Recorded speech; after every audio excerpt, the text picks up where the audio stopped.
Amara was a young woman in her early 20s. She lived in a small town where life moved slowly, and people mostly knew each other by name. Amara worked as a seamstress. Her little shop was at the corner of a quiet street, where she spent most of her days sewing clothes for women, repairing old garments, and sometimes stitching uniforms for children. Her hands were always busy, moving needles and threads, yet her heart often longed for something beyond the ordinary rhythm of her life. Every morning, Amara had a habit.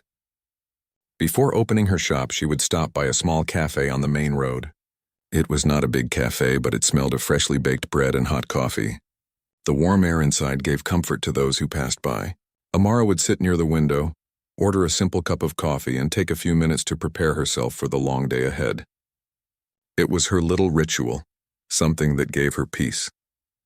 One cold winter morning, as she walked toward the cafe with her scarf wrapped tightly around her neck, she noticed something different. Outside the cafe near the entrance sat an old man. His clothes were worn out, faded, and patched in several places. His coat looked too thin for the weather, and his shoes were cracked, almost falling apart. His gray hair was messy, and his hands trembled as he tried to rub them together for warmth. Amara slowed her steps. She had never seen him there before. His eyes, though tired, carried a certain depth, as if they had seen too many seasons, too many struggles. He had a small empty cup in front of him, not for coffee, but as if he was waiting for someone to drop a coin. People walked past him, some glancing quickly, others ignoring him entirely. Amara's heart felt heavy. She was not rich. In fact, she lived with great care, counting every coin she earned. Yet something inside her refused to walk past him. She knew how loneliness looked, and she recognized it in his eyes.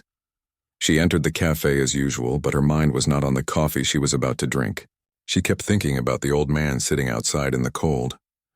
When the waiter came to take her order, she surprised herself. "One coffee for me," she said softly, and, "Another one, please, to go." The waiter nodded without question, and within minutes Amara carried 2 steaming cups. She walked outside and stood in front of the old man. He looked up, surprised by the shadow that fell over him. "This is for you," Amara said, placing the cup gently in front of him. The old man blinked, as if unsure she was talking to him. "For me?" he asked in a weak voice, almost as though he had forgotten what it felt like to be noticed. Amara smiled kindly. "Yes, for you. It is cold. You need something warm." For a moment, silence filled the space between them.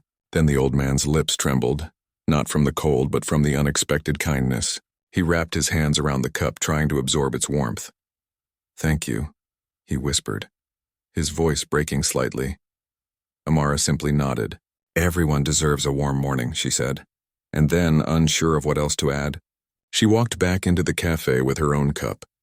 But as she sat by the window, she found her eyes drifting toward him again and again. She watched him sip the coffee slowly, as if savoring not just the drink but also the feeling of being cared for.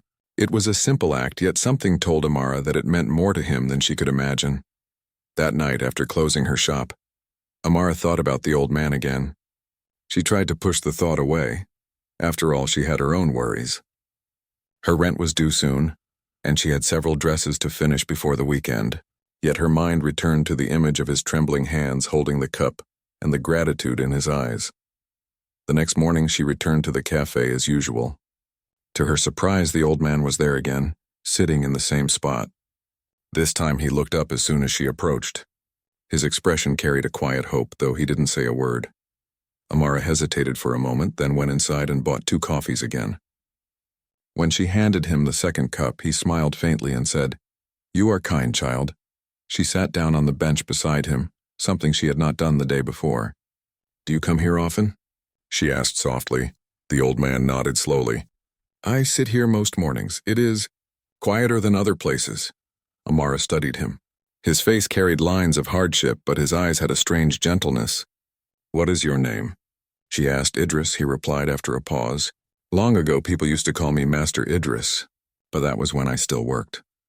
Amara tilted her head curiously. "Worked? What did you do?" "I was a carpenter," he said, his voice soft, as though he was remembering a life far behind him. "I built chairs, tables, shelves. Once I even built a big wooden door for the mayor's house." A small smile touched his lips. "My hands were strong back then." Amara glanced at his hands now, frail, shaking, marked by time. She felt a pang in her heart. "What happened?" she asked gently. Idris sighed. "Life happened. My wife, she passed away years ago. My son moved to another city. I fell ill and slowly work stopped coming. The world moved on without me." He shrugged as if it no longer mattered. Amara listened quietly. She did not know what to say, but she understood the weight behind his words. She thought of her own life. Lonely evenings in her shop, working until midnight with no one to talk to. Perhaps she too could one day end up forgotten, just like him. From that morning, a silent bond began to form between them. Amara would bring him coffee whenever she came, and sometimes she would sit with him listening to his stories. He told her about the days when he carved wood with pride, about his wife who used to sing while cooking, and about his son who once promised to make him proud. In return, Amara shared little things about her life. She told him about her shop, about the bright fabrics she loved to work with, and about her dream of one day owning a larger boutique where people from all over town would come. Idris listened with genuine interest, as though her simple dreams mattered greatly. As days turned into weeks, people in the town began to notice their unusual friendship. Some whispered, wondering why a young seamstress would spend time with a poor old man. Others smiled, touched by the sight of kindness in such a simple form. Amara never paid attention to what people thought. To her, Idris was not just an old beggar on the street. He was a reminder that every soul deserved respect, and every life carried stories worth listening to. One evening, as she closed her shop, Amara realized that something had changed in her heart. She had not planned it, but the old man had become part of her days. She found herself looking forward to the mornings, not just for coffee, but for the quiet company of someone who had once been forgotten by the world. She did not know then, but her small act of kindness was about to open a new chapter in her life, one that would change everything. Amara's life began to feel different after meeting Idris, the old man outside the cafe. What started as a single act of kindness, a cup of coffee, slowly grew into something more meaningful. Days turned into weeks, and she found herself drawn to their quiet conversations every morning. The small cafe on the corner became their meeting place, not planned, but understood. Amara would come in for her usual coffee, but always with a second cup in her hands, warm and ready for Idris. He would be sitting on the same wooden bench outside, his old coat wrapped around his frail body, waiting with a soft, expectant look in his eyes.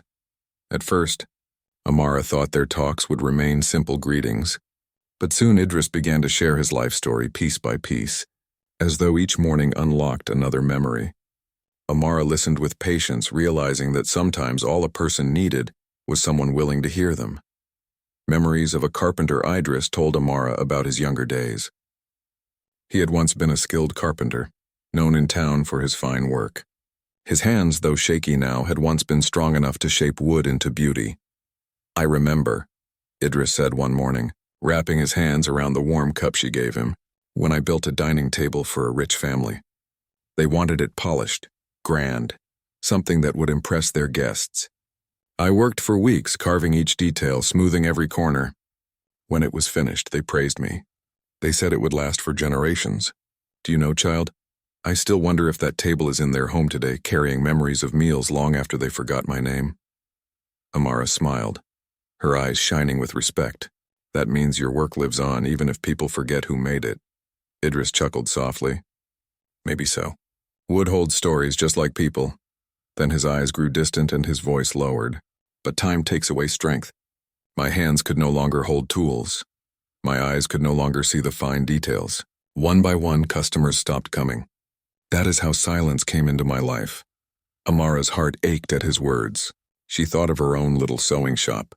She stitched with love, but she knew how fragile work could be when life turned against someone. In that moment, she silently promised herself that she would not let Idris feel invisible again. A window into Amara's world's days passed. Idris also grew curious about Amara. "And what about you, child?" he asked one morning. "You always listen to me, but what about your own life? Surely you have dreams too." Amara hesitated at first, unused to sharing her thoughts, but the old man's kind eyes encouraged her. "I work in a small shop," she said softly. "I sew clothes for women in town. Sometimes I repair old coats and dresses. It is enough to live, but not enough to save. My dream. One day I want to open a bigger boutique. A place with bright lights, beautiful dresses, and windows filled with colors that make people smile when they pass by. Idris nodded with pride. A noble dream. You have the hands of a creator, child. Never give up on that. The world may be hard, but a dream stitched with hope can become a reality. His words filled Amara with unexpected courage. No one had spoken to her like that before. Most people treated her as just another young woman trying to earn a living. But Idris, despite his broken life, believed in her. Whispers of the townspeople began to notice their friendship. Some whispered about it when they passed by the cafe. Why does that girl sit with an old beggar? One woman murmured to another. Perhaps she pities him, another replied, but others smiled.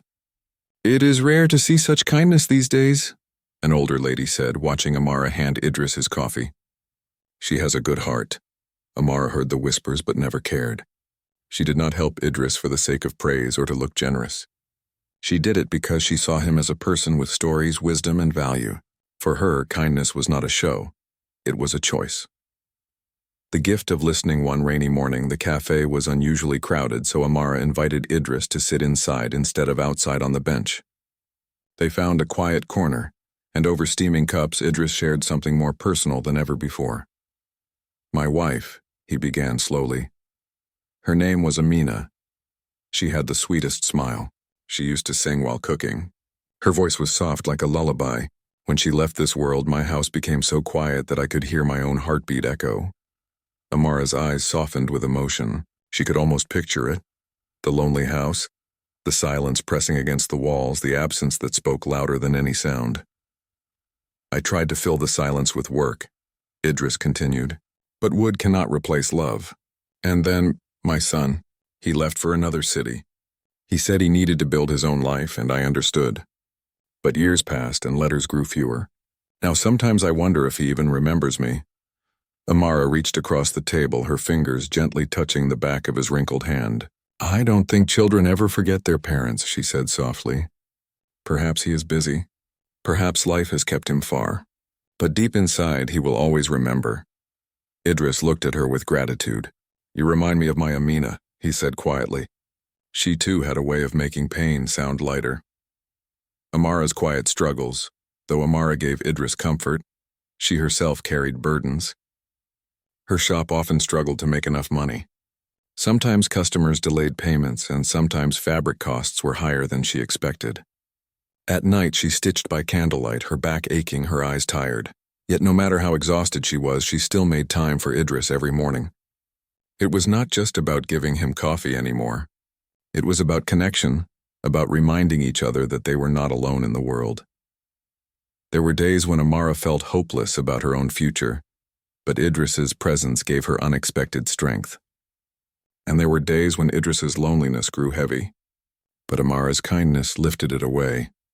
A silent bond one morning as they sat together in their usual place, Idris said something that stayed in Amara's heart. You see, child, when a tree falls in the forest and no one hears it, people say it makes no sound, but I believe every fall has an echo, even if the world ignores it. You have given my life an echo again. For that I thank you. Amara's eyes filled with quiet tears, though she quickly blinked them away. And you have given me courage, she replied. Their bond, though simple, was strong. It was not based on wealth or family ties, but on the small threads of humanity that connected two very different lives. The foreshadowing, neither of them knew that their daily meetings would soon change into something bigger. Amara did not yet realize that her kindness toward a forgotten old man would one day open doors she never imagined. And Idris, though grateful, had no idea that his past would return to him in a way that would bring both joy and pain. For now they sipped their coffee in silence, sharing comfort in each other's presence. The world outside rushed on, people came and went, but in that little cafe corner a story of kindness was being written, one cup of coffee at a time, and fate was quietly preparing the next chapter. The bond between Amara and Idris grew deeper with each passing day. What had started as a simple act of kindness became an important part of both their lives. For Amara, it was no longer just about giving coffee. It was about giving time, listening, and offering warmth to a man who had been forgotten by the world. For Idris, it was about feeling human again, about knowing that someone still cared enough to sit with him. Each morning, Amara looked forward to their talks. Idris told her old stories of the town, about the furniture he once built, about his wife's laughter, about his younger days when strength filled his arms and hope filled his heart. Amara told him about her dreams, her struggles with the shop, and her small joys when a customer praised her work. They were two different generations, yet their hearts met in the simple joy of friendship. But fate has a way of testing bonds, and one rainy afternoon everything changed. The empty bench Amara finished a long day at her shop, her hands sore from sewing and her back stiff from sitting for hours. The sky was gray and rain poured down in steady sheets, filling the streets with puddles. She carried her umbrella and walked toward the cafe, her heart eager for the usual sight of Idris waiting on the bench outside. But when she reached the cafe, her steps froze. The bench was empty, her eyes scanned the street. The rain splashed over the wooden seat where Idris always sat, but there was no sign of him. A strange panic filled her chest. She entered the cafe quickly and asked the owner, a middle-aged man who often watched their morning meetings. "Have you seen Idris today?" she asked anxiously. The cafe owner sighed and shook his head. "He was here earlier, sitting outside as usual. But then he collapsed. People rushed to help. An ambulance came and took him to the hospital." Amara's heart sank. She clutched her umbrella tightly, her mind racing. Without a second thought, she hurried through the rain, her steps splashing in puddles, her breath unsteady. She could not explain why she cared so much, but the thought of Idris lying helpless in a hospital bed felt unbearable. At the hospital was cold and quiet, its white walls filled with the faint smell of disinfectant. Amara hurried to the reception and asked about Idris. After a few minutes of searching, a nurse directed her to a small room. When Amara entered, her heart softened at the sight before her. Idris lay in bed, his frail body almost disappearing under the white sheets. His eyes were closed, but his face carried an expression of exhaustion rather than peace. A thin tube was attached to his hand, and a slow drip of medicine fell into it. "Idris," Amara whispered as she walked closer. His eyes fluttered open at the sound of her voice. For a moment they looked tired, but then they lit up faintly. "You came," he said in a weak voice. "Of course I came," Amara replied, taking his hand gently. "How could I not?" A tear rolled from the corner of Idris's eye. "I thought perhaps the world would forget me here too, but you came. You always come." Amara squeezed his hand. "You are not alone, Idris, not anymore." She sat beside him, her heart heavy yet determined. The rain outside tapped gently against the hospital windows, and in that quiet room, Amara decided she would not leave him until he was better. The arrival of a stranger as she sat holding Idris's hand, the door suddenly opened. A tall man entered, dressed in a fine suit. His shoes shone even under the dim hospital light, and his face carried the calm confidence of someone used to success. He was younger than Idris, but old enough to be Amara's senior by a few years. His dark hair was neatly styled, and his sharp eyes scanned the room quickly. The moment he saw Idris on the bed, his confident expression softened into one of pain and guilt. He rushed forward. "Father," he said, his voice breaking slightly. Amara turned her head sharply. "Father, this man was Idris's son." Idris's lips trembled into a faint smile. "Zion," he whispered. "You came." The man, Zion, knelt beside the bed, taking Idris's other hand. "I should have come sooner, Father. I'm sorry." His voice cracked with regret, and for a moment Amara could see the burden of guilt on his shoulders. It was then that Idris looked at Amara and spoke softly, introducing her. "This kind girl. She has been my friend when I had none. She gave me coffee when no one else cared. She gave me time. She gave me hope." Zion's eyes turned toward Amara, filled with surprise. For a few seconds he said nothing, simply studying her. Amara felt her cheeks grow warm under his gaze, but she did not look away. She did not help Idris for recognition, and she did not expect gratitude from anyone. Yet something in Zion's eyes told her he was truly thankful. "Thank you," he said finally, his voice sincere. "You looked after my father when I could not. For that, I owe you more than words can say." Amara shook her head. "You owe me nothing. I only did what felt right." Days of waiting. Idris's health was fragile. The doctor said his body was weak from years of hardship and lack of care. He needed rest, medicine, and proper food. Amara visited every day after work, carrying small containers of homemade soup or bread. She sat by his side, talking softly, sometimes reading old stories to him when his energy was too low. To her surprise, Zayan was there often too. Though he had a busy life in another city, he now stayed by his father's side, speaking with doctors, arranging treatments, and making sure everything Idris needed was provided. At first, Amara and Zayan exchanged only polite words, but as days passed, they found themselves talking more. Zayan asked about how long she had known his father, and Amara told him about their meetings at the cafe, about the stories Idris had shared, about the mornings that had become a habit for both of them. Zayan listened carefully, his expression filled with both sorrow and admiration. "You gave him back dignity," he said one evening.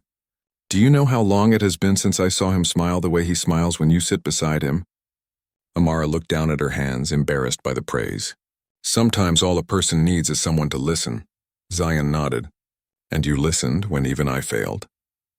A change in Zayan, though Zayan was a man of wealth and business.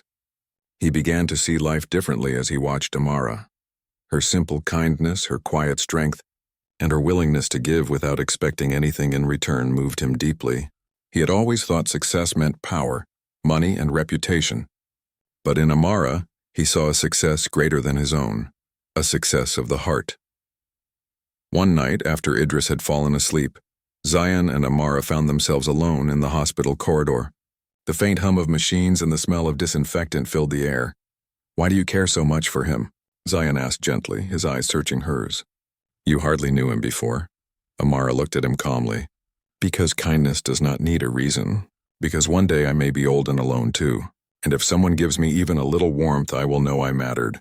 "Everyone deserves that," her words struck Zayan deeply. He had money, status, and everything he thought he wanted. Yet he realized he had forgotten the simple truth of being human. In that moment, he began to admire Amara, not just for what she did, but for who she was. A promise weeks passed, and Idris slowly began to recover. His health was still fragile, but his spirit grew stronger. The doctors allowed him to walk a little, and soon he could sit up and smile more often. One evening, as Amara prepared to leave, Idris held her hand. "You have given me more than coffee, child. You gave me family again." His voice was weak, but his eyes shone. "Promise me you will never let your heart grow cold no matter how hard life becomes." Amara nodded with tears in her eyes. "I promise."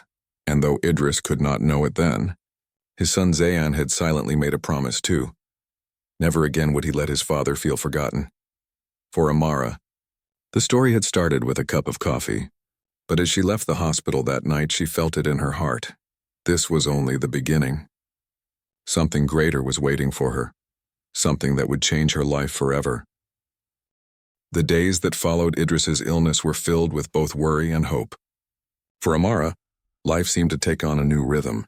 Every morning she would work at her small sewing shop, stitching clothes with patience and care, and every evening she would walk to the hospital carrying something warm for Idris.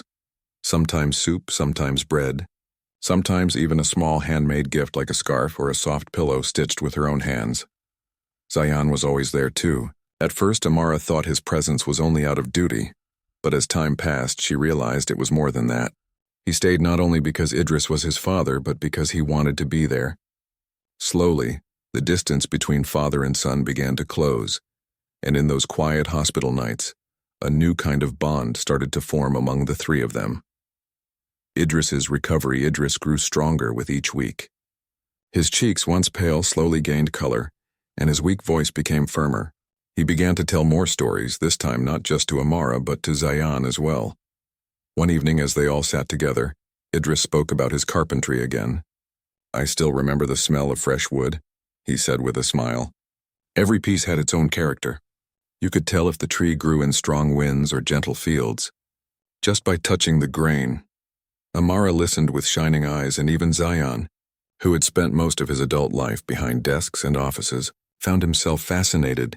"You speak of wood as if it is alive," Zayan said. Idris chuckled. "It is alive. Everything that holds memory is alive. Even wood, even thread."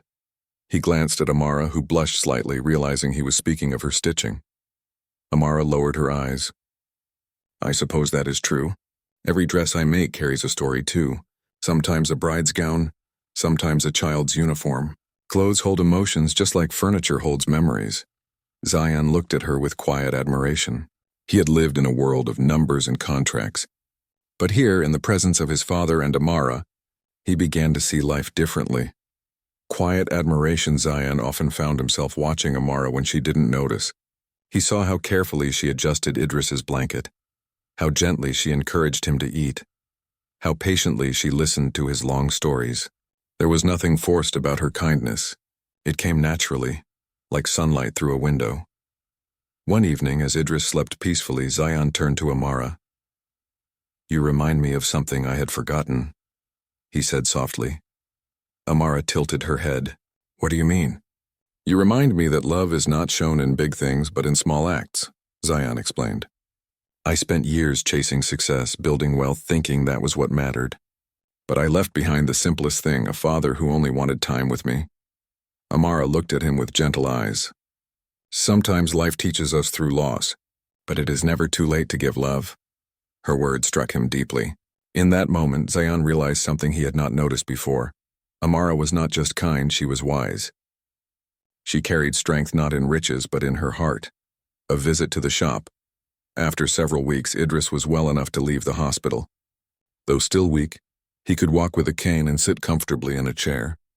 Zion arranged for him to stay in a better place, a small rented home close to Amara's shop so that Idris would not be alone. One morning, Zion accompanied his father to visit Amara's shop. Idris's eyes lit up when he entered, looking at the colorful fabrics folded neatly on shelves and the dresses hanging carefully on display. "It is beautiful," Idris said, touching the soft cloth with his fingers. "This place feels alive, child," Amara smiled warmly. "It is small, but it is my world." Zion walked slowly around the shop, observing every detail. The sewing machine sat in the corner, its wheel polished by years of use. A wooden box of thread sat open, filled with colors brighter than a rainbow, and on the wall sketches of designs were pinned neatly, showing Amara's careful dreams. "You built this all by yourself?" Zion asked, genuinely impressed. Amara nodded. "Every piece of fabric here passed through my hands. I worked day and night, little by little." Zion's respect for her grew even stronger. He had built companies with the help of many people, but she had built this shop alone, with nothing but determination and hope. A shared dinner that evening. Amara invited both Idris and Zion to her small apartment above the shop. It was modest, a few chairs, a wooden table, shelves filled with folded cloth, but it was warm and welcoming. She cooked a simple meal of rice, vegetables, and soup. As they ate together, laughter filled the room. Idris shared an old story about how he once built a chair so big that it could hardly fit through the customer's door. Amara laughed until tears came to her eyes, and even Zion could not stop smiling. For the first time in many years, Idris felt like he was sitting with family again. Amara, though not related by blood, filled the empty space in his heart with her presence. After dinner, when Idris had fallen asleep in the chair, Zion helped Amara wash the dishes. As their hands brushed briefly in the small kitchen, an unspoken warmth passed between them. Both noticed it, but neither said anything. Zion's thoughts that night. As Zion walked his father home, his mind was full of thoughts. He had known Amara only for weeks, yet she felt like someone he had known forever.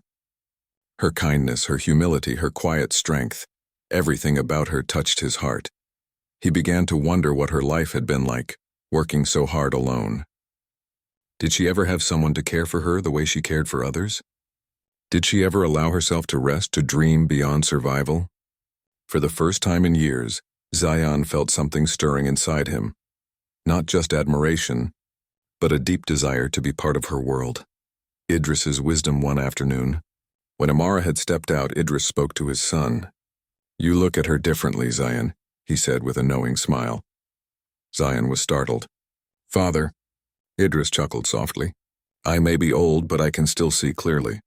"You admire her, do you not?" Zion sighed. "Yes, father, but I wonder, would someone like her ever see me beyond who I am? She is pure and simple. I have lived chasing money, forgetting even my own father. How can I deserve her respect?" Idris placed his hand on his son's shoulder. "A good heart does not measure wealth. It sees truth. If you wish for her respect, then be true. Do not try to impress her with riches. Show her who you are when the suit is gone and only the man remains. Zion nodded, his father's words sinking deep into his heart. The gift of a blanket one cold evening. Amara arrived at Idris's home, carrying something wrapped in paper.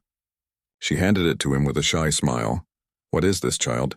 Idris asked. "Open it," Amara replied.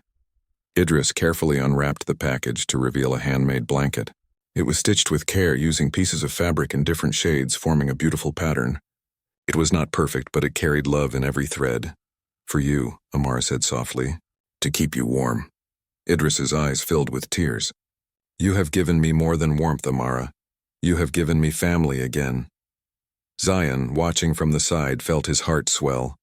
In that moment, he understood what his father meant when he said some people bring life into a home simply by being present. A quiet realization as weeks turned into months, the three of them grew closer. Amara continued her work at the shop, Idris slowly regained strength, and Zayn became a regular visitor. He often helped Amara carry heavy rolls of fabric, or offered to fix things in her shop. At first she tried to refuse his help, but gradually she allowed him into her little world. For Amara it was strange but comforting. She had lived alone for so long that she had forgotten what it felt like to have someone support her, and though she did not say it aloud, she too began to notice the way Zion's presence warmed her days. One evening, as she closed her shop, Amara stood by the window watching the street. The lights glowed softly, and laughter from children echoed in the distance. She thought about Idris, about Zayn, about how one small act of kindness, a single cup of coffee, had changed so much. Her heart whispered a truth she was not ready to admit fully. Life was no longer the same. Something had begun to grow between her and Zayn, something gentle and real. The road ahead, neither Amara nor Zayn spoke openly of their feelings. It was too soon and both were careful, but Idris saw it clearly. The way their eyes met, the way their voices softened when they spoke to each other. He prayed silently that fate would bless them both, for he believed they were meant to bring healing into each other's lives. And though none of them knew it yet, their journey was about to take another turn, one that would test their hearts and reveal just how strong their bond had become. Because life had given them each other, but it still held surprises waiting in the shadows. The months passed gently, like threads woven into a fabric of memories.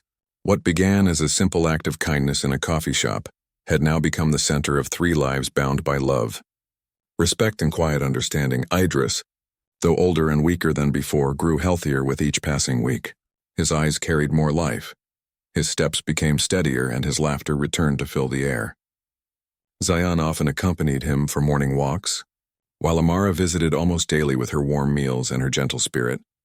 In that small town, people began to notice the bond between the young seamstress, the old carpenter, and the businessman who had once been too busy for family. And though no words were spoken aloud, many whispered with smiles that destiny had stitched these souls together for a reason. Zayn's growing admiration. Zayn often sat in Amara's little sewing shop, pretending to read his papers or check his phone. But in truth, he was simply watching her. The way she bent over her sewing machine with focus, the way her fingers moved swiftly with the needle, and the way her face softened when customers praised her work, all of it fascinated him. He had lived in a world where money bought convenience, but in Amara's world everything came from effort and care. She did not just stitch clothes. She stitched dreams. Every gown, every shirt, every scarf seemed to carry a story. Sometimes he offered to help by carrying fabrics or fixing the wooden shelf in her shop. She would laugh and tell him he was too important for such tasks. But he always replied, "There is no task too small when it helps you." Slowly, Amara began to see a different side of Zayn. Not the wealthy man in suits, but a man with humility, patience, and a heart learning to love again. Idris's quiet plan one evening, Idris sat in his chair, watching Zayn and Amara laugh together as they arranged fabrics in the shop. His eyes glistened with pride and gratitude. He remembered the lonely days when no one sat beside him, and he remembered the cold nights on the bench when the world seemed to have forgotten his name. But now, because of Amara's kindness, he had not only found comfort, but had also found his son again. And more than that, he could see a light in Zayn's eyes that had been missing for years. When Amara stepped out for a moment, Idris called his son closer. Zayan, he said softly. Yes, father. Idris smiled gently. You love her, don't you? Zayan hesitated, lowering his eyes. I admire her, father. She is different. She is strong and kind, unlike anyone I have ever known. Idris chuckled. My son, sometimes we try to cover our hearts with careful words.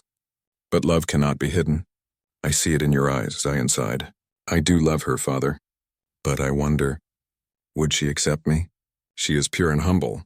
I come from a world so different, so full of mistakes. Idris placed his hand firmly on his son's. Love is not about wealth or mistakes. It is about truth. If you speak to her with honesty, she will see your heart, and I believe her heart already knows. Zayan listened quietly, his father's wisdom sinking into his soul, a storm of doubt, but Amara's heart was not free from fear. She had grown close to Idris and Zayan, yet sometimes she lay awake at night, staring at the ceiling of her small room, wondering what this closeness truly meant. She remembered her struggles, the endless nights of sewing just to pay her rent, the times she skipped meals so she could buy more thread or fabric. She was a simple seamstress. Zayan, on the other hand, was a man of wealth, of influence, of another world altogether. What if this bond is only temporary? She whispered to herself. What if one day he leaves and I am left with only memories? Her heart longed for companionship, but her fears held her back. She loved their moments together, yet she was afraid of dreaming too much. A festival night, the town's annual festival, arrived, bringing music, lights, and laughter. Streets were decorated with lanterns, children ran with sparklers, and the smell of roasted food filled the air. Amara had made a new dress for the occasion, simple yet elegant, stitched from soft blue fabric. When Zayan and Idris arrived to join her, Zayan was taken aback. He had seen Amara in her working clothes every day, but tonight she looked radiant like a star in the night sky. You look beautiful, he said sincerely. Amara blushed, lowering her eyes. Thank you. Together, the three of them walked through the festival, enjoying the laughter and music. Idris watched the two young souls beside him and silently prayed that fate would bind them forever. At one corner of the festival, they stopped by a stall where people tied wishes to a tree. Amara smiled as she tied a small ribbon to a branch. Zayan, curious, asked, What did you wish for? Amara shook her head gently. If I tell you, it won't come true. But in her heart, she had wished for something simple yet powerful, that she would never be alone again. The confession later that night. As Idris rested on a bench, Zayan and Amara stood by the river where lanterns floated on the water. The glow reflected on their faces, making the moment feel timeless. Zayan took a deep breath. Amara, may I tell you something? She turned to him, her eyes calm yet questioning. Yes? I have spent my life chasing things that never gave me peace, he said. But since the day you bought my father that coffee, everything changed. You reminded me of what matters: kindness, patience, love. You are the reason my father smiles again, and you are the reason I see hope in life. Amara, I love you. Her heart raced. She had dreamed of hearing those words, yet fear still lingered. Zayan, she whispered, our worlds are different. You belong to a place far greater than mine. I am only a seamstress. Zayan shook his head firmly. Do not say only. You are not only anything. You are strong, you are kind, and you are more than I could ever deserve. I do not want wealth or power. I only want you. Amara's eyes filled with tears, and for the first time she allowed herself to believe. I was afraid, she admitted softly. Afraid this was only a passing kindness, but now, I believe you. In that quiet night with lanterns floating on the water, their hearts finally met without barriers. Idris's blessing, when they returned to Idris, he looked at their faces and immediately understood. With a smile that carried both joy and relief, he took Amara's hands in his own. My child, he said, you gave me family when I had none. You gave me warmth when I was forgotten. And now you have given my son love. If there is anyone I trust with his heart, it is you. Amara's eyes filled with tears. I never thought I would be part of something like this. You both gave me more than I ever dreamed. Zayan placed his arm gently around her shoulders, and for the first time they felt like a true family, bound not by blood, but by love, a new beginning. In the weeks that followed, changes came naturally. Zayan began helping Amara expand her sewing shop, not by turning it into something grand and cold, but by keeping its soul alive while giving it more space and better tools. Idris often sat in the shop, smiling proudly as customers came and went. calling Amara's work a gift of heart. Zion spent less time in his offices and more time in the town. He realized that wealth had no meaning if it was not shared with love. Together with Amara, he planned to open a small training center where young girls could learn sewing for free, so they too could build their futures. Amara's heart grew lighter each day.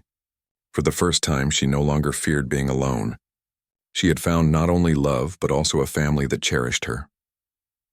The final thread one evening, as the sun set over the town, Idris sat by the window, watching Amara and Zion work side by side in the shop.